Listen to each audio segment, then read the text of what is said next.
Queridas amigas, amigos, amigues, bienvenidos a este episodio de Knockout, donde no se trata de perder el conocimiento, sino de ganarlo, donde vamos a hablar de ciencia y ciencia ficción. Y hemos recibido a los máximos exponentes, yo diría en América Latina y más allá, de la ciencia ficción. Han sido celebrados como cuentistas en muchas antologías, como novelistas, y son creadores de un género que Alberto bien llama literatura de la imaginación. Entonces, es un honor tener con nosotros a ustedes, a Raquel Castro, apoyada por Luis David de Todos los Santos, y a Alberto Chimal, respaldado por Blanca Salces. Muchísimas gracias a todos ustedes, muchísimas gracias a la audiencia. Y la primera pregunta, el primer round, sin más y en seco, es: ¿se puede viajar a una velocidad superior a la de la luz? Con un motor superior. Con la imaginación. No. Sí, bueno, en la ficción, en la sí. ficción, sí, siempre, claro. Sí. Nomás tienes que buscar tu agujero de gusano, como decían en Interestelar, ¿no? Y te... Pero si viajas a un agujero de gusano, ¿estás viajando a una velocidad mayor que la de la luz o estás viajando a una velocidad normal por un agujero atajo? de gusano. No sé. O el que se mueve es el agujero y tú no. Podría ser. O el agujero nos jala. Pero sí, o lo podemos inventar. O el tiempo también. pasa a través de uno en lugar de que uno pase a través del tiempo. Exacto. Eso sería mucho más fácil. Estamos hechos bolas, pero está bien. Porque en la literatura el tema de la velocidad es decisivo, ¿no? ¿Cómo se vive al escribir la velocidad? La velocidad del Igual a relato. MC cuadrada. Se vive muy distinto que a la hora de que se representa, pues, en la página o donde sea. Porque uno puede decir la frase, cruzó al otro lado del universo, por decir algo, ¿no? Y eso tarda unos pocos segundos en decirse o en escribirse. Pero a menos que sea una fantasía total donde cualquier cosa pueda suceder, si uno quiere tratar de, entre comillas, fundamentarlo, tiene que empezar a sacar algún tipo de explicación, ¿no? Si habla dentro de la narrativa especulativa, la ciencia ficción, y eso sí está más complicado. O sea, porque lo que hay hasta ahora, digamos, como comprobado, posible en la física contemporánea, pues más bien es que no. O sea, que hay que inventarse en la imaginación, por lo menos como esta especie de atajos, ¿no? Como el proverbial agujero de gusano, hiperespacio. Cosas que suenan a ciencia Cosas ficción. que suenan así, el salto interestelar. Los portales. Pero, bueno, portales. Claro, lo que pasa es que la ciencia ficción se remite a la ciencia real. Necesita encontrar ahí una justificación, porque si no son como los política ficción o como los teletransportadores de Star Trek, que dices, bueno, ¿y eso de qué ciencia viene? Pues de una que van a encontrar en el futuro. Pero según la ciencia que tenemos y sabemos, la velocidad de la luz, la bronca es que no puedes tener masa. Porque según eso, la paradoja, creo yo, y me puedo estar equivocando, pero fuertemente con mi gran ignorancia, que es la energía igual a la masa por la velocidad al cuadrado, ¿no? Esa es la frase de Einstein. Bueno, esa masa, para poder ir a la velocidad de la luz, tiene que ser cero, la de la luz, que es una partícula o un fotón, que se puede ver como una... Por Muchísimas eso, gracias, en teoría, Blanca. entonces, si tienes masa negativa, o sea, si pesas menos de 0 gramos, sí puedes viajar Bueno, a la en un velocidad. país como México, tener masa negativa o no tener masa sería una... ¿Cómo vives el tiempo? en Ay, tu ¿cuáles literatura, tortillas? Raquel? ¿Cuál masa? El tiempo es relativo realmente, ¿eh? Cuando estás escribiendo, el tiempo puede escurrirse de un modo impresionante o arrastrarse según lo que uno está escribiendo. Y a mí lo que me pasa muchísimo es cuando alguien me dice, ay, me leí tu libro en una sentada, ¿ya escribiste otro? No, pues perdóname, pero yo no lo escribí en una sentada. Eso y de repente estás fabulando, imaginando la vida completa de un personaje de que nace a que muere y solo pasaron unos minutos y a la hora de escribirlo pues es otro tiempo, como que viajamos en diferentes tiempos. Claro, ¿Y es más largo o más corto? Escribirlo es más corto que imaginarlo. Digo, es más largo, perdón, más que estoy largo. diciendo. Mucho más largo. Sí. No, claro, no, tiene toda la razón. Te puedes tardar meses, te puedes tardar años en darle la forma adecuada A algo que viste. a algo que en un uno... instante. Sí, o que se tardó uno muchísimo menos en formular, ¿no? O en imaginar. Sí, porque asentarlo, darle forma, darle claridad, tratar de ponerle como todo ese sentido adicional que puede tener ya escrito, es muchísimo más complicado. Y sin embargo, Alberto, perdón. Sin embargo, todo esto me lleva a pensar en este libro que recopilaste de novelas escritas en tweets, Ah, que es un género pues, casi instantáneo el tweet, ¿no? Y sin embargo contiene un relato mucho más vasto que el cuerpo que lo aloja. Sí. ¿Cómo fue esta experiencia? y ese libro, que se llama 83 novelas, por cierto, pues estuvo hecho pensando precisamente en tratar de llevar a la página el juego de la red Twitter, sobre todo en aquel tiempo en el cual tenía todavía 140 caracteres, que era mucho más exigente de espacio. Y sí, se llama así el libro un poco para jugar, para provocar, para hacer como el desconcierto, ¿no? ¿Cómo puede una novela ocupar un espacio así chiquito? Y yo estoy convencido de lo que dije ahí en la explicación, que igual un texto pequeñísimo puede contener un mundo entero, porque depende de la imaginación de quien lo está utilizando, de quien lo está leyendo, ¿no? Esos son los juegos del tiempo de la literatura, que la literatura siempre ha jugado con el tiempo. La respuesta, quiero decir, a la pregunta es, de acuerdo con el pensamiento de Einstein, tan citado en esta conversación, no es posible. No es posible superar la velocidad de la luz. Sin embargo, un físico mexicano, en 1994, Miguel Alcubierre, inventó el motor Warp de Alcubierre, donde una burbuja previamente colocada en un espacio plano puede desarrollar una velocidad superior a la de la luz por un mecanismo interesante, porque warp significa Envolver. plegar, ¿no? Y es plegando el espacio. Si pliegas el espacio, entonces puedes alcanzar una velocidad superior de la luz. Esa es la idea de Miguel de Alcubierre. No se vayan, este es el primer round y vamos a declararlo un empate sensacional, inédito, entre Raquel y Alberto. Volvemos en unos instantes.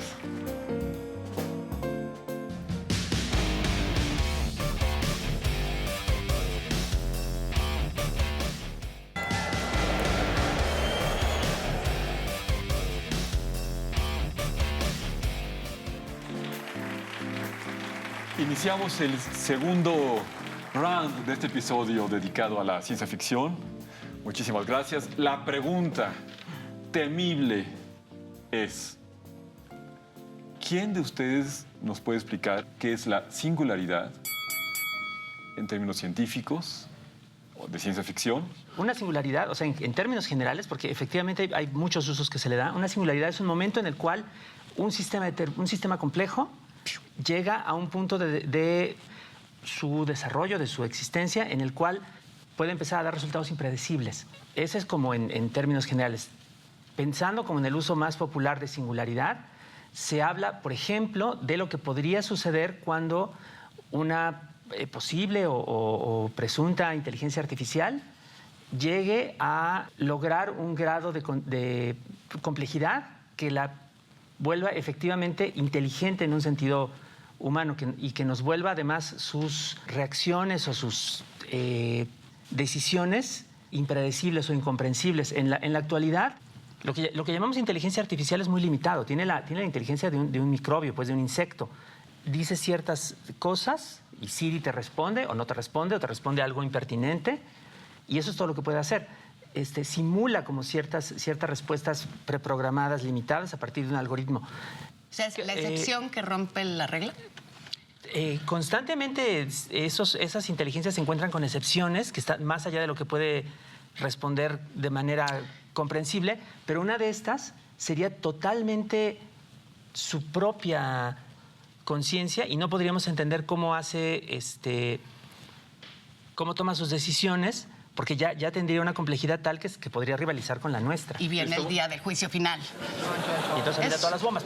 1 entre X, cuando X es igual a 0, es una singularidad. Es cuando se da cuenta de que es un yo, de que tiene una identidad y un universo propio, ¿no? O sea, y entonces se da cuenta de las decisiones que puede tomar y todas las implicaciones que no tienen que ver con el otro, sino que tienen que ver consigo mismo. Pero que una máquina lo pueda hacer, ahí está cañón, ¿no? Pero aunque estaría padre que la máquina de las tortillas sepa cuántas tortillas tenemos que comer, ¿no? Que no te las quiera dar. O que no te No, las que quiera dar. que la máquina de las tortillas decida que no quiere hacer tortillas, que es demasiado demasiada obligación, que quiere salir a recorrer el mundo, que Y quiere que conocer otra reconozcamos cosa. que tiene derecho. Y que tienes derecho. Y estamos de lleno en el campo entonces de lo imprevisible.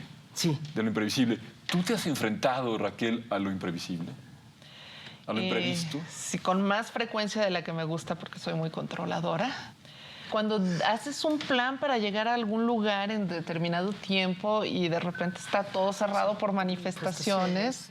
O a la hora de escribir también, que yo creo que voy a hacer una historia que va de A a B y que va a pasar de este modo, y a la hora de estar escribiendo me empieza a gustar más otro personaje u otro problema y me empiezo a ir en esa dirección a la hora de ¿Eso escribir. ocurre en tu escritura? ¿Te sales del plan? Menos de lo que me gustaría porque soy muy controlada.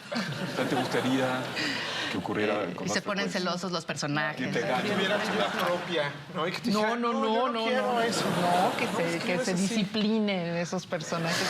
No, yo creo que es parte de la creación, que uno cree que sabe lo que va a escribir, pero al estar escribiendo reflexionas o descubres otras ideas que también te interesaban y que no habías visto. Y eso Claro. también es muy, muy singular.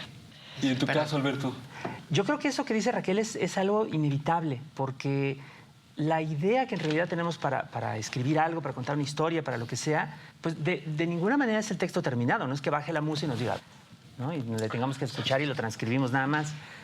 Esa idea es muy bonita, suena muy bien, pero es pura mentira. Más bien tenemos como un impulso medio vago, medio informe, que luego tenemos que darle forma como se pueda, y en ese proceso pasan cosas, ocurren también momentos impredecibles, ocurren descubrimientos, de pronto se nos olvida algún detallito que quizá teníamos muy claro al comienzo y nos vamos para otra parte, o tenemos esos famosos accidentes felices de los que hablaba Bob Ross. uno que sí es mi gurú, que es Bob Ross, precisamente, ¿no? ¿En serio?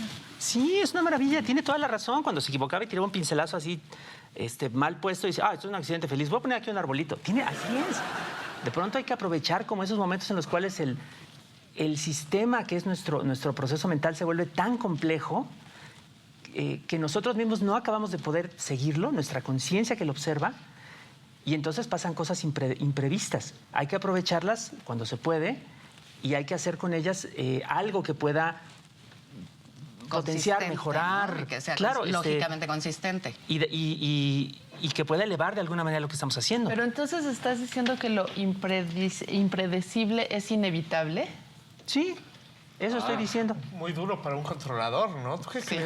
Lamento mucho tener que decírtelo, ¿O no? ¿Lo impredecible puede ser inevitable o no? Es que si es inevitable ya no no debería debe ser ser tan impredecible. y pensando, por ejemplo, en esta conversación entre máquinas a la que aludía Alberto, mi pregunta es si en algún momento los personajes que ustedes elaboran, que ustedes crean, pueden cobrar, digamos, vida propia, conversar entre ellos de manera independiente al escritor. Espero que no. Porque si no, ¿qué dirán? Sí. Lo más cercano Los a eso zombies. que me ha tocado ver es cuando una contestadora recibe un mensaje de una máquina que vende seguros o algo así y dices, ahí estas dos se van a enamorar y se van a jugar juntas, ¿no? O cuando te mandan un mail de spam y lo contesta tu autorrespuesta. Pero no, en general los personajes dependen del creador. Perfecto. Y si no de ti como creador, del lector que los retome y haga sus propias historias con ellos. Pero en el momento en que se cierra el libro, y espero que no haya un Dios que esté diciendo eso mismo de nosotros en este momento. Se cierra el libro, Y cuando se esta- cierra el round. Y, querida Raquel, vamos a admitir que la respuesta correcta y ampliada la dio Alberto, nuestro querido Alberto. La singularidad es cuando un sistema complejo, como él bien lo dijo, ¿no? Reconoce sus límites y que hay un territorio más allá de él donde no puede prever qué va a pasar con los elementos con los que cuenta, ¿no? Y esto tiene también que ver, se utiliza mucho, está muy asociado al término de la recursividad, que son cuando las inteligencias artificiales pueden reprogramarse a sí mismas, ¿no? Y llegar a una conversación ya ininteligible, imprevisible en todo caso, para el mundo donde fueron creadas. Pues muchísimas gracias. Este round se lo damos con palmas y luces y victorias a Alberto Chimal y agradecemos muchísimo el apoyo de Raquel. Esta pelea está muy reñida. ¿Tendremos ganador singular? Mal chiste, amigo.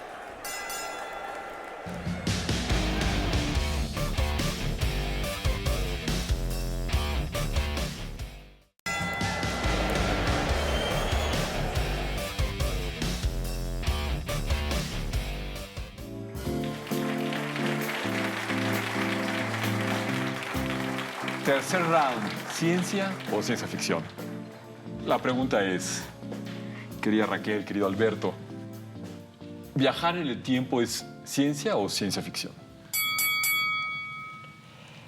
Bueno, si somos estrictos, siempre que estamos viajando en el espacio, estamos viajando también en el tiempo.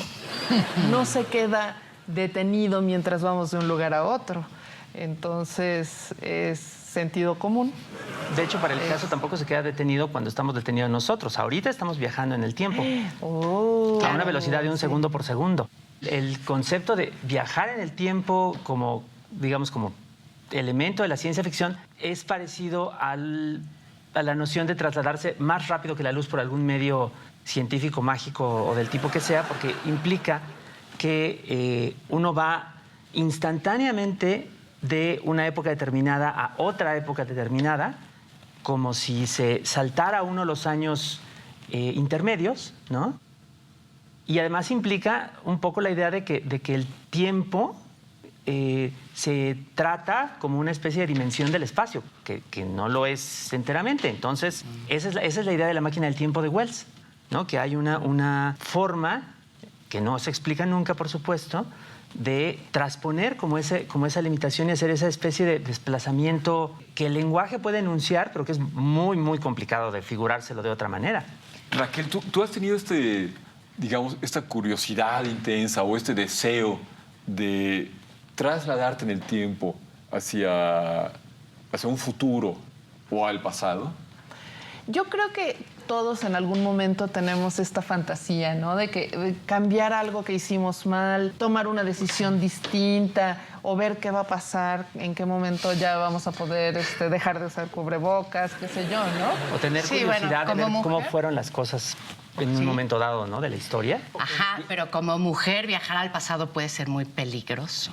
Es que ahí es donde está padrísima la ciencia ficción, a diferencia de la ciencia, que uno pone las reglas. Entonces yo podría decir, vamos a viajar en el tiempo, pero no me van a ver o voy a poder pasar inadvertida porque voy a... no voy a parecer señora de esa eso época. Es muy interesante. Si viajáramos en el tiempo, podríamos modificar el curso. Podría ser que cambias algo en el pasado y no es que cambies tu línea de tiempo, sino que creas una nueva línea de tiempo y entonces estamos ante una nueva realidad que es paralela a esa otra realidad. Pensando así, ¿cuáles son los viajes en el tiempo preferidos para ustedes en la literatura? A mí me gustan mucho aquellos que usan el pretexto del viaje en el tiempo para más bien cuestionar la naturaleza humana. ¿Qué tanto eres capaz de realmente no cometer más errores o al evitar un error cometes otros 10 distintos? O cómo algo que tratas de evitar es inevitable por tu propia naturaleza. Historias así creo que son las que más me gustan porque tienen que ver mucho con el personaje, Con ¿no? una Realmente. literatura moral. Y la historia se repite. No exactamente moral, sino del el conocimiento del ser Existencial. humano. Sí, a mí me gusta mucho. Los Danos un personajes. ejemplo. Estoy tratando de acordarme de Ya. alguno en particular, pero hay uno que se llama La aritmética de... Ay, Dios mío. Mientras bien. El hombre en el Muy castillo, malos para de matemáticas Philip K. Dick. Ese es un buenísimo El hombre- libro, sí. Ese sí cambia la realidad para Sí, cuestionarse es si muy- realmente ganó Hitler o si no. Es la aritmética del diablo, la aritmética de... Es la historia de una chava judía que está harta de las tradiciones judías y de repente es transportada a la época del Holocausto. La aritmética del diablo, a lo mejor, sí. Sí. Y en tu caso, Alberto, ¿qué novela de viaje en el tiempo prefieres ahorita? A mí me gustan, yo creo que aquellas historias donde sí se explora como una especie como de universo alternativo, contrafactual, que le dicen, donde algún tipo de modificación se da para que la historia no transcurra como se supone que iba a transcurrir, o como sabemos que transcurrió. Ahí está El hombre en el castillo, justamente, de Philip K. Dick. Ahí está Kurt Vonnegut. La conjura contra América, esta novela de Philip Roth, donde los Estados Unidos se convierten en un país nazi antes de que empiece la Segunda Guerra Mundial, porque eligen a un presidente filonazi. Cualquier parecido con la realidad es pura coincidencia. Esas me gustan porque yo creo que de hecho es como una especie de subgénero dentro de la ciencia ficción que está terriblemente subutilizado. Todas las historias son sobre nazis, todas las historias son sobre Estados Unidos. Yo quisiera ver más de esas donde Estados Unidos no tuviera nada que ver, que se escribieran desde aquí, que se escribieran describiendo mundos donde los Estados Unidos no llegaran siquiera a existir. ¿Hay historias mexicanas que tengan Sí, que sí, ver? claro que sí. Una que es como muy importante, como señera en eso, es un cuento de los años 80 que se llama Crónica del Gran Reformador, de un autor llamado Héctor Chavarría, donde un grupo de mexicanos está escalando el Popo, les cae un rayo misterioso, los traslada a 1521 y ven llegar a Hernán Cortés con sus soldados, y como ellos tienen pistolas, conocimientos, tecnología del siglo XX, van y exterminan a los españoles y luego se alían con los aztecas y no solamente repelen por completo la invasión española, sino que conquistan Europa. Eso es corregir la historia de este país. Exacto. El tercer round de este episodio se cerró. Se cerró y no hay respuesta correcta. Es más, no hay respuesta. Uno de los primeros viajes en el tiempo en la literatura podría ser el de la Reina Blanca en Alicia en el De País de las Carro. Maravillas de Carro, donde la Reina Blanca se mueve hacia el pasado y hacia el futuro. Ha habido muchísimos viajes en el tiempo, ¿no? Como ustedes lo han manifestado, ¿no? Y esperemos que en algún momento esto pueda ser una realidad más allá de la ciencia ficción, sea una experiencia. Sería bonito. Muchísimas gracias. Ustedes presenciaron, querido público, este episodio. Es muy difícil dar un ganador porque ha habido 2 episodios de un luminoso empate y ha habido uno que ganó Alberto Chimal. Entonces, matemáticamente, el ganador del episodio es Alberto, pero debemos decir que esta ha sido una conversación muy agradable, muy rica, entre otras razones porque, y vamos a revelar aquí, Raquel y Alberto son un matrimonio. No pueden ganar algo. Muchísimas gracias. Nos vemos en nuestro siguiente episodio de Knockout. Tenemos al segundo ganador en la historia de Knockout. ¡Felicidades! Aunque le va a costar dormir en la tina hoy en la noche.